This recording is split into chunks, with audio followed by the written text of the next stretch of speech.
Good planning. Not bad. Well, it was a real blockbuster kind of spring storm today. This storm was rocking and rolling.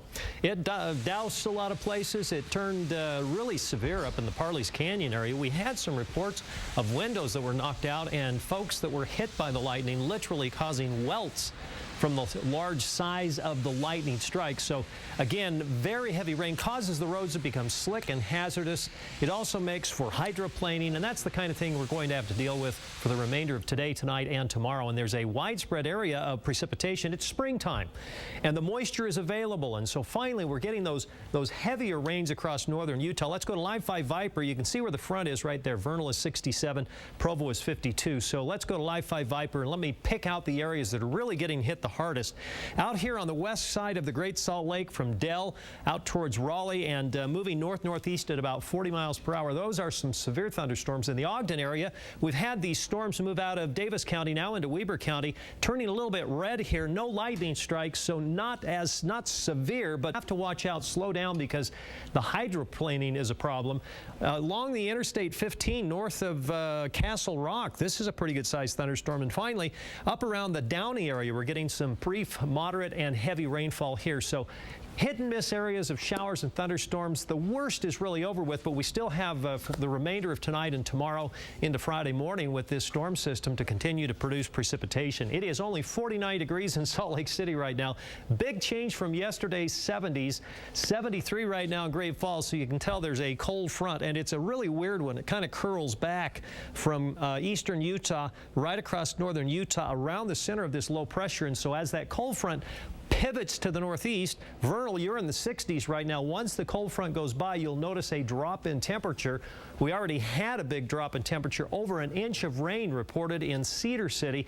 And out in the West Desert, we had one report of 1 inch of rain from this storm. We've had anywhere from 1/4 to 3/4 of an inch of rain, and you can see these darker green shades, which are 1/4 to 1/2 inch amounts, and how slow this storm is moving.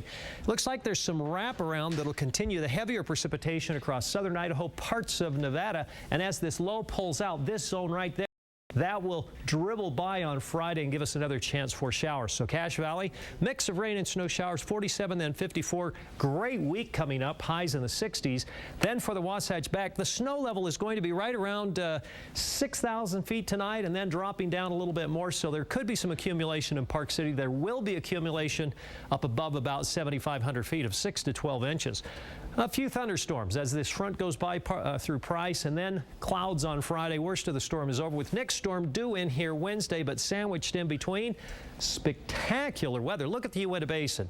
Periods of rain, a little rain on Friday morning, and then 61, 64, 66, 70 before we drop again on Wednesday, as the next round of showers and thunderstorms will likely move into the basin.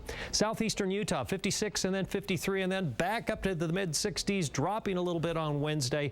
Pretty good middle of the week. If you're making some plans, the weekend right now in southeastern Utah or southern Utah looks very nice. As you can see here, 60s in Cedar City. Still a chance for those storms tomorrow. Lingering clouds on Friday. For St. George, 2 days way below normal temperature-wise, then way up to 83. Great golf days here over the weekend and early next week if you're making some tee times, or if you're heading out towards, say, Snow Canyon or maybe up towards Zion National Park. Should be really nice. We'll have some additional showers and thunderstorms tonight. Periodic rain off again, on again tomorrow. Perfect for your lawns. Your lawns really need this, and I can't overemphasize, don't turn your sprinklers on right now. You don't need it. 55 on Friday, cold enough for a little rain-snow mix on the benches. I doubt we'll see any accumulation in the valleys, and then up to 70 by Tuesday before the next storm rolls in here on Wednesday. And back to the nice warm weather. It's a roller coaster ride in April. I know, up and down. April is the most changeable month of the entire year. Thanks.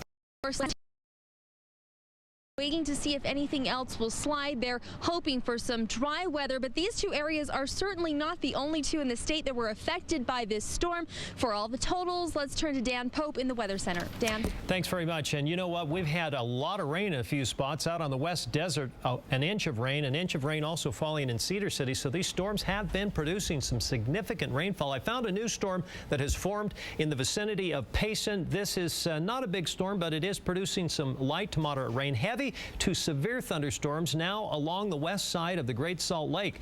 It is definitely not one of those places where a lot of folks live, but it is a place where there is some severe thunderstorms. Also near Brigham City and Perry, this is the same line of storms that hit Davis County as well as Ogden. They're moving north at about 40 miles per hour. And finally, we have some showers and storms north of Evanston and along the Interstate 15 corridor. So these are storms that we're going to have to contend with. In that case, we have about 20 lightning strikes. Earlier in the day, when I counted up the lightning strikes during a 15-minute period, when the real brunt of this storm hit, we had as many as 250 lightning strikes, and they can be very dangerous. And of course, these storms are hitting everywhere.